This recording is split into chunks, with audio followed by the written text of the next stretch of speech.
दिवसाचा. कोणतरी सबस्क्राईब होऊ दे. आता आई किती करते मी असेपर्यंत तरी होऊ दे. हॅलो युट्यूब कर. आजीच्या गोष्टीच्या चॅनलवर तुमचे सहस्त्र स्वागत असो. आज की नाही मी बोंबलाची थाळी, ओल्या बोंबलाची थाळी म्हणजे बोंबलाचं भुजणं आणि बोंबील तळणं आणि मोदकं तुम्ही पाहिली असतील तर मी तुम्हाला दाखवते. त्या मोदकाची आमटी तुम्हाला करून दाखवणार आहे. चला तर किचन मध्ये. बोंबलाची थाळी आपल्याला करायची आहे. मग आधी हे बोंबलाचं भुजणं करायचं आहे म्हणून हे बोंबील असे छोटे छोटे कापलेले आहेत आणि ह्या बोंबलाला तळायचे आहेत म्हणून मध्ये कापून त्याला मॅरिनेट करून ठेवलेले आहे. आता ही मोदकं ही बघा पांढरी शुभ्र मोदकं आहेत. थोडंच करायचं आहे म्हणून थोडीच आणलेली आहेत. मोदकाची आमटी करायची आहे. आता ह्याला लागणारं साहित्य बघा. खोबरं लागणार आहे, चिंच, कोकम, हळद, नंतर लाल तिखट, धणे, तेल, मीठ, कांदा, नंतर हा आपल्याला फोडणीला कांदा डबल लागणार आहे म्हणून 2 ह्याच्यात घेतलेला आहे कांदा. आणि आलं, मिरची आणि लसूण हे भुजण्यासाठी आहे लागणारं पाणी. एवढ्या वस्तू आपल्याला लागणार आहेत. प्रथम आपण बोंबलाचं भुजणं म्हणायचं. भुजणं करण्यासाठी बघा आलं, मिरची, लसूण घेतलाय.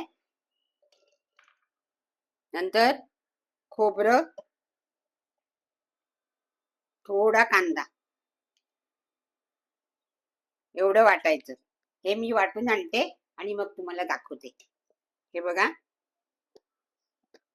भुजण्याचं वाटण करून आणलं. आता आपण ह्या टोपात घालूया. हे वाटण टाकायचं. हे बोंबील धुवून स्वच्छ धुवून हळद मीठ लावून ठेवलेले आहेत. हे बोंबील घालायचे, कोकम घालायची, थोडी हळद, थोडं मीठ आणि वरून थोडस तेल आणि थोडा कांदा आपल्याला राहिला तो कांदा घालायचा की आपलं भुजणं. आता हे मी शिजायला ठेवते. थोडं पाणी घालते कारण हे वाटलेलं आहे त्याच्यातलं घ्यायला हवं ना. त्याच्यात काही घालायचं नाही.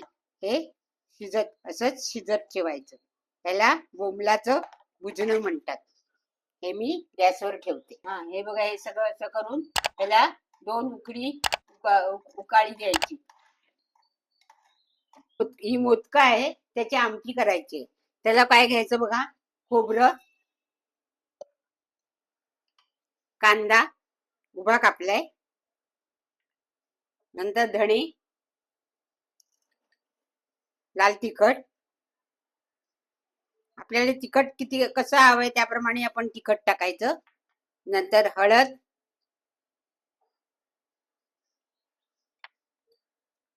आणि चिंच हे मी वाटून आणते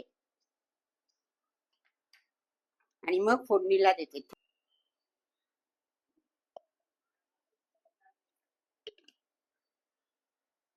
हे बघा वाटण वाटून आणलं. ह्याची आता मोदक त्याची आमटी करायची. आता हे आपल्याला थोडस भुजणं झालंय का बघूया.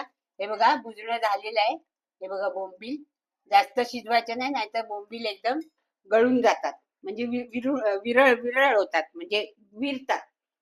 तर आता आपण आमटीला फोडणी देऊया. तेल टाकूया. नंतर कांदा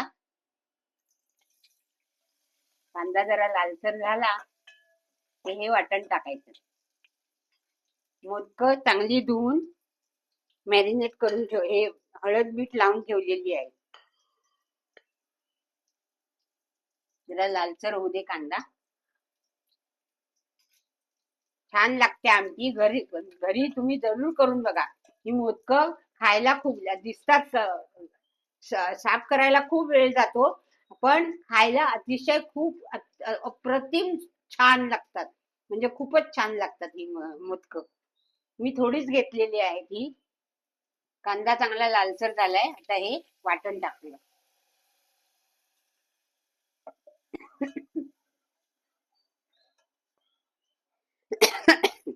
थोडं पाणी टाकूया.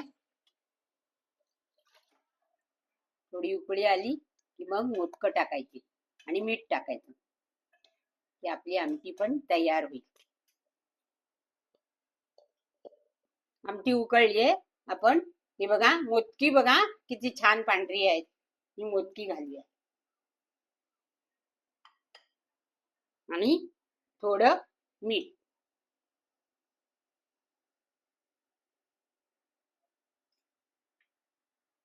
आता चांगलं उकळू दे की आमटी तयार. तोपर्यंत बोंबील तळायची व्यवस्था करते. हे बघा, आमटी चांगली झाली आहे. सुगंध पण छान सुटला आहे. आता ही आमटी काढते. आता बोंबील तळायला घेते. हे बघा, तळायला थोडंसं तेल टाकूया. आता ह्याला लाल तिखट, हळद, मीठ लावून ठेवलेले आहे. मॅरिनेट करून ठेवले. हे बघा कसे कापलेत, बघितलं असे. आता हे रवा आणि तांदळाचं पीठ घेतलंय, त्याच्यामध्ये घोळायचे.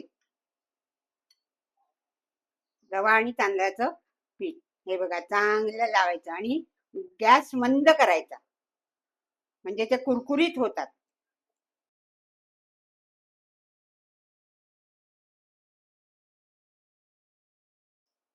हे पण मी थोडेच घेतले आहेत, कारण खाणारी आमच्याकडे लोक कमी आहेत, म्हणून थोडे थोडेच मासे घेतले आहेत. आणि तुम्हाला करून दाखवण्यासाठी मी हे मुद्दाम केलेले आहे.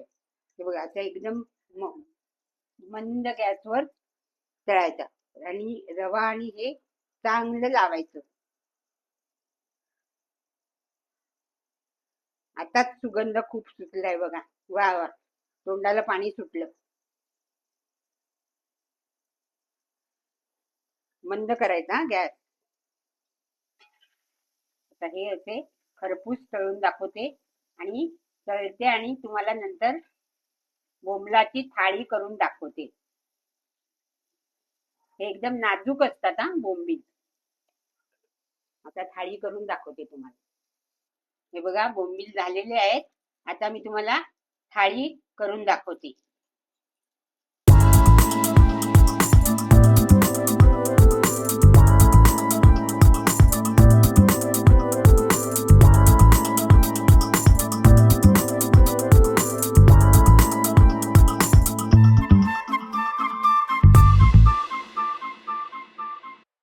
बोंबलाची थाळी तयार. या जेवायला. अतिशय खूपच छान झालेलं आहे. सुगंध तर अप्रतिम सुटला आहे. तर घरी पण तुम्ही करून बघा. माझा व्हिडिओ तुम्ही पाहिलाच असेल. त्या व्हिडिओला लाईक करा, शेअर करा, सबस्क्राईब करा, कमेंट्स करा आणि घरी करायला विसरू नका. बाय.